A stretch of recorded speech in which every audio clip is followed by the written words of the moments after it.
ओम शांति। आज 12 फरवरी 2024 के ईश्वरी मधुर महावाक्य सुनते हैं। मीठे बच्चे, तुम्हारे मोह के रगें अब टूट जानी चाहिए, क्योंकि यह सारी दुनिया विनाश होनी है। इस पुरानी दुनिया की किसी भी चीज में रुचि ना हो। आज की मुरली से प्रश्न है, जिन बच्चों को रूहानी मस्ती चढ़ी रहती है उनका टाइटल क्या होगा? मस्ती किन बच्चों को चढ़ती है? उत्तर है, रूहानी मस्ती में रहने वाले बच्चों को कहा जाता है मस्त कलंधर। वही कलंगीधर बनते हैं। उन्हें राजाईपन की मस्ती चढ़ी रहती है। बुद्धि में रहता है अभी हम फकीर से अमीर बनते हैं। मस्ती उन्हें चढ़ती है जो रुद्रमाला में पिरोने वाले हैं। नशा उन बच्चों को रहता है जिन्हें निश्चय है कि हमें अब घर जाना है, फिर नई दुनिया में आना है। ओम शांति। रूहानी बाप रूहानी बच्चों से रूह रिहान कर रहे हैं। इसको कहा जाता है रूहानी ज्ञान रूहों प्रति। रूह है ज्ञान का सागर। मनुष्य कभी ज्ञान का सागर नहीं हो सकते। मनुष्य हैं भक्ति के सागर। हैं तो सभी मनुष्य। जो ब्राह्मण बनते हैं वह ज्ञान सागर से ज्ञान लेकर मास्टर ज्ञान सागर बन जाते हैं। फिर देवताओं में न भक्ति होती न ज्ञान होता। देवताएं यह ज्ञान नहीं जानते। ज्ञान का सागर एक ही परम पिता परमात्मा है, इसलिए उनको ही हीरे जैसा कहेंगे। वही आकर कौड़ी से हीरा, पत्थर बुद्धि से पारस बुद्धि बनाते हैं। मनुष्यों को कुछ भी पता नहीं। देवता ही फिर आकर मनुष्य बनते हैं। देवताएं बने श्रीमत से। आधा कल्प वहाँ कोई के मत की दरकार नहीं। यहाँ तो ढेर गुरुओं की मत लेते रहते हैं। अब बाप ने समझाया है सदगुरु की श्रीमत मिलती है। खालसे लोग कहते हैं सतगुरु अकाल, उसका भी अर्थ नहीं जानते। पुकारते भी हैं सदगुरु अकाल मूर्त, अर्थात सदगति करने वाला अकाल मूर्त। अकाल मूर्त परम पिता परमात्मा को ही कहा जाता है।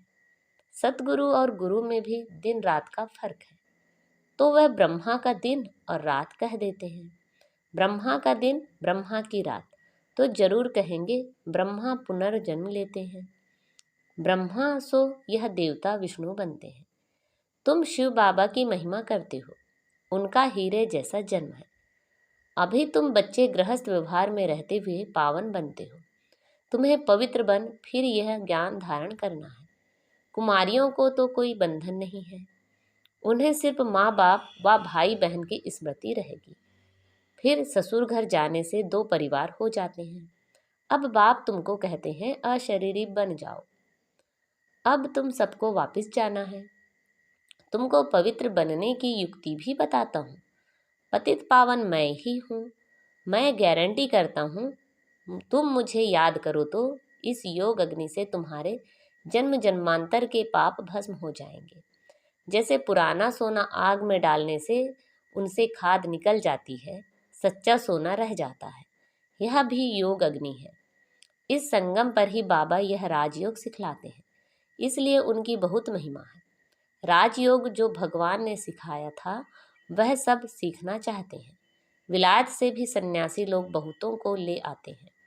वह समझते हैं इन्होंने सन्यास किया है, अब सन्यासी तो तुम भी हो, परंतु बेहद के सन्यास को कोई भी जानते नहीं। बेहद का सन्यास तो एक ही बाप सिखलाते हैं। तुम जानते हो यह पुरानी दुनिया खत्म होने वाली है। इस दुनिया की कोई चीज में हमारी रुचि नहीं रहती है। फलाने ने शरीर छोड़ा, जाकर दूसरा लिया पाड़ बजाने के लिए। हम फिर रोए क्यों? मोह की रग निकल जाती है। हमारा बंधन जुटा है अब नई दुनिया से। ऐसे बच्चे पक्के मस्त कलंगीधर होते हैं। तुम्हारे में राजाई पने की मस्ती है, बाबा में भी मस्ती है ना। हम यह कलंगीधर जाकर बनेंगे, फकीर से अमीर बनेंगे। अंदर में मस्ती चढ़ी हुई है, इसलिए मस्त कलंधर कहते हैं। इनका तो साक्षात्कार भी करते हैं। तो जैसे इनको मस्ती चढ़ी हुई है, तुमको भी चढ़नी चाहिए। तुम भी रुद्रमाला में पिरोने वाले हो। जिनको पक्का निश्चय हो जाता है उनको नशा चढ़ेगा। हम आत्माओं को अब जाना है घर, फिर नई दुनिया में आएंगे। इस निश्चय से जो इनको भी देखते हैं तो उनको बच्चा श्री कृष्ण देखने में आता है। कितना शोभनीक है। श्री कृष्ण तो यहाँ है नहीं। उनके पिछाड़ी कितने हैरान होते हैं। झूले बनाते, उनको दूध पिलाते हैं। वह है जड़ चित्र। यह तो रियल है ना। इनको भी यह निश्चय है कि हम बालक बनेंगे। तुम बच्चियां भी दिव्य दृष्टि में छोटा बच्चा देखती हो। इन आँखों से तो देख ना सकें। आत्मा को जब दिव्य दृष्टि मिलती है तो शरीर का भान नहीं रहता। उस समय अपने को महारानी और उनको बच्चा समझेंगे। यह साक्षात्कार भी इस समय बहुतों को होता है। सफेद पोषधारी का भी साक्षात्कार बहुतों को होता है। फिर उनको कहते हैं, तुम इनके पास जाओ, ज्ञान लो तो ऐसा प्रिंस बनेंगे। यह जादूगरी ठहरी ना। सौदा भी बहुत अच्छा करते हैं। कौड़ी लेकर हीरा मोती देते हैं। हीरे जैसा तुम बनते हो। तुमको शिव बाबा हीरे जैसा बनाते हैं, इसलिए बलिहारी उनकी है। मनुष्य ना समझने कारण जादू जादू कह देते हैं। जो आश्चर्यवत भागंती हो जाते हैं वह जाकर उल्टा सुल्टा सुनाते हैं। ऐसे बहुत ट्रेटर बन जाते हैं। ऐसे ट्रेटर बनने वाले उच्च पद पा नहीं सकते। उनको कहा जाता है गुरु का निंदक ठौर ना पाए। यहाँ तो सत्य बाप है ना। यह भी अभी तुम समझते हो। मनुष्य तो कह देते वह युगे युगे आता है। अच्छा, 4 युग है, फिर 24 अवतार कैसे कह सकते। फिर कहते धिक्कर भित्तर कण कण में परमात्मा है, तो सब परमात्मा हो गए। बाप कहते हैं, मैं कौड़ी से हीरा बनाने वाला, मुझे फिर ढिक्कर भित्तर में ठोक दिया है। सर्वव्यापी है, गोया सब में है, फिर तो कोई वैल्यू ना रही। मेरा कैसा अपकार करते हैं। बाबा कहते, यह भी ड्रामा में नूंद है। जब ऐसे बन जाते हैं तब फिर बाप आकर उपकार करते हैं, अर्थात मनुष्य को देवता बनाते हैं। वर्ल्ड की हिस्ट्री ज्योग्राफी फिर रिपीट होगी। सतयुग में फिर यह लक्ष्मी नारायण ही आएंगे। वहाँ सिर्फ भारत ही होता है। शुरू में बहुत थोड़े देवताएं होंगे, फिर वृद्धि को पाते पाते 5000 वर्ष में कितने हो गए। अभी यह ज्ञान और कोई की बुद्धि में है नहीं, बाकी है भक्ति। देवताओं के चित्रों की महिमा गाते हैं। यह नहीं समझते कि यह चैतन्य में थे, फिर कहाँ गए। चित्रों की पूजा करते हैं, परंतु वह है कहाँ। उनको भी तमो प्रधान बन फिर सतो प्रधान बनना है। यह कोई की बुद्धि में नहीं आता। ऐसे तमो प्रधान बुद्धि को फिर सतो प्रधान बनाना बाप का ही काम है। यह लक्ष्मी नारायण पास्ट हो गए हैं, इसलिए इन्हों की महिमा है। ऊंचे ते ऊंचा एक भगवान ही है, बाकी तो सब पुनर्जन्म लेते रहते हैं। ऊंचे ते ऊंचा बाप ही सबको मुक्ति जीवन मुक्ति देते हैं।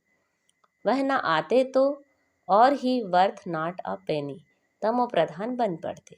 जब यह राज्य करते थे तो वर्थ पाउंड थे। वहाँ कोई पूजा आदि नहीं करते थे। पूज्य देवी देवताएं ही पुजारी बन गए, वाम मार्ग में विकारी बन पड़े। यह किसी को पता नहीं कि यह संपूर्ण निर्विकारी थे। तुम ब्राह्मणों में भी यह बातें नंबरवार समझते हैं। खुद ही पूरा नहीं समझा होगा तो औरों को क्या समझाएगा।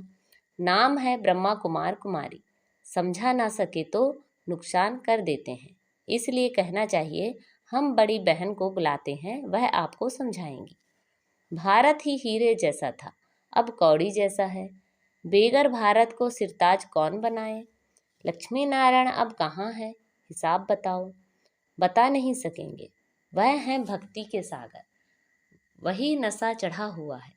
तुम हो ज्ञान सागर, वह तो शास्त्रों को ही ज्ञान समझते हैं। बाप कहते हैं, शास्त्रों में है भक्ति की रस्म रिवाज। जितनी तुम्हारे में ज्ञान की ताकत भरती जाएगी तो तुम चुंबक बन जाएंगे, तो फिर सबको कशिश होगी। अभी नहीं है, फिर भी यथा योग यथा शक्ति। जितना बाप को याद करने हैं, ऐसे नहीं सदैव बाप को याद करने हैं, फिर तो यह शरीर भी ना रहे। अभी तो बहुतों को पैगाम देना है, पैगंबर बनना है। तुम बच्चे ही पैगंबर बनते हो और कोई नहीं बनते। क्राइस्ट आदि आकर धर्म स्थापन करते हैं, उनको पैगंबर नहीं कहा जाएगा। क्रिश्चियन धर्म स्थापन किया और तो कुछ नहीं किया। वह किसी के शरीर में आया, फिर उनके पीछे दूसरे आते हैं। यहाँ तो यह राजधानी स्थापन हो रही है। आगे चल तुम सबको साक्षात्कार होगा, हम क्या क्या बनेंगे। यह हमने विकर्म किया, साक्षात्कार होने में देरी नहीं लगती। काशी कलवट खाते थे, एकदम खड़ा होकर कुएं में कूद पड़ते थे। अभी तो गवर्नमेंट ने बंद कराया है, वह समझते हैं हम मुक्ति को पाएंगे। बाप कहते हैं मुक्ति को तो कोई पा नहीं सकता। थोड़े टाइम में जैसे सब जन्मों का दंड मिल जाता है, फिर नए सिरे हिसाब किताब शुरू होता है। वापस तो कोई जा नहीं सकते, कहाँ जाकर रहेंगे। आत्माओं का सिजरा ही बिगड़ जाए, नंबरवार आएंगे फिर जाएंगे। बच्चों को साक्षात्कार होता है, तब यह चित्र आदि बनाते हैं। 84 जन्मों के सारे सृष्टि के चक्र के आदि मध्य अंत का ज्ञान तुमको मिला है। फिर तुम्हारे में भी नंबरवार है, कोई बहुत मार्क्स से पास होते हैं, कोई कम। 100 मार्क्स तो किसी की होती नहीं, 100 है ही एक बाप की, वह तो कोई बन ना सके। थोड़ा थोड़ा फर्क पड़ जाता है, एक जैसे भी बन ना सके। कितने ढेर मनुष्य हैं, सबके फीचर्स अपने अपने हैं। आत्माएं सभी कितनी छोटी बिंदु है, मनुष्य कितने बड़े बड़े हैं, परंतु फीचर्स एक के ना मिले दूसरे से। जितनी आत्माएं हैं उतनी ही फिर होगी, तब तो वहाँ घर पे रहेंगी। यह भी ड्रामा बना हुआ है, इसमें कुछ भी फर्क नहीं हो सकता। एक बार जो शूटिंग हुई वही फिर देखेंगे। तुम कहेंगे 5000 वर्ष पहले भी हम ऐसे मिले थे, एक सेकंड भी कम जास्ती नहीं हो सकता। ड्रामा है ना। जिसको यह रचता और रचना का ज्ञान बुद्धि में है, उनको कहा जाता है स्वदर्शन चक्रधारी। बाप से ही यह नॉलेज मिलती है, मनुष्य को यह ज्ञान दे ना सके। भक्ति सिखलाते हैं मनुष्य, ज्ञान सिखलाता है एक बाप। ज्ञान का सागर तो एक ही बाप है, फिर तुम ज्ञान नदियाँ बनती हो। ज्ञान सागर और ज्ञान नदियों से ही मुक्ति, जीवन मुक्ति मिलती है। वह तो हैं पानी की नदियाँ। पानी तो सदैव है ही है, ज्ञान मिलता ही है संगम पर। पानी की नदियाँ तो भारत में बहती ही हैं, बाकी तो इतने सब शहर खत्म हो जाते हैं, खंड ही नहीं रहते। बरसात तो पड़ती होगी, पानी पानी में जाकर पड़ता है, यही भारत होगा। अभी तुमको सारी नॉलेज मिली है, यह है ज्ञान, बाकी है भक्ति। हीरे जैसा एक ही शिव बाबा है, जिसकी जयंती मनाई जाती है। पूछना चाहिए शिव बाबा ने क्या किया। वह तो आकर पतितों को पावन बनाते हैं, आदि मध्य अंत का ज्ञान सुनाते हैं। तब गाया जाता है ज्ञान सूर्य प्रगटा। ज्ञान से दिन, भक्ति से रात होती है। अब तुम जानते हो हमने 84 जन्म पूरे किए हैं, अब बाबा को याद करने से पावन बन जाएंगे, फिर शरीर भी पावन मिलेगा। तुम सब नंबरवार पावन बनते हो, कितनी सहज बात है। मुख्य बात है याद की। बहुत हैं जिन्हें अपने को आत्मा समझ बाप को याद करना भी नहीं आता है, फिर भी बच्चे बने हैं तो स्वर्ग में जरूर आएंगे। इस समय के पुरुषार्थ अनुसार ही राजाई स्थापन होती है।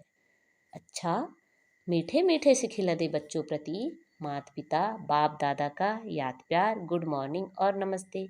रूहानी बाप की रूहानी बच्चों को नमस्ते। हम सब रूहानी बच्चों की रूहानी माता पिता बाप दादा को याद प्यार, गुड मॉर्निंग और नमस्ते। आज की मुरली से धारणा के लिए मुख्य सार है, सदा इसी नशे में रहना है कि हम मास्टर ज्ञान सागर हैं। स्वयं में ज्ञान की ताकत भरकर चुंबक बनना है, रूहानी पैगंबर बनना है। कोई ऐसा कर्म नहीं करना है जिससे सदगुरु बाप का नाम बदनाम हो। कुछ भी हो जाए लेकिन कभी भी रोना नहीं है। आज बाबा ने हमें वरदान दिया है, सत्यता के फाउंडेशन द्वारा चलन और चेहरे से दिव्यता की अनुभूति कराने वाले सत्यवादी भव। दुनिया में अनेक आत्माएं अपने को सत्यवादी कहती व समझती हैं, लेकिन संपूर्णता सत्यता पवित्रता के आधार पर होती है। पवित्रता नहीं तो सदा सत्यता नहीं रह सकती। सत्यता का फाउंडेशन पवित्रता है और सत्यता का प्रैक्टिकल प्रमाण चेहरे और चलन में दिव्यता होगी। पवित्रता के आधार पर सत्यता का स्वरूप स्वतः और सहज होता है। जब आत्मा और शरीर दोनों पावन होंगे तब कहेंगे संपूर्ण सत्यवादी अर्थात दिव्यता संपन्न देवता। आज का स्लोगन है, बेहद की सेवा में बिजी रहो तो बेहद का वैराग्य स्वतः आएगा। बेहद की सेवा में बिजी रहो तो बेहद का वैराग्य स्वतः ही आएगा। अच्छा, ओम शांति।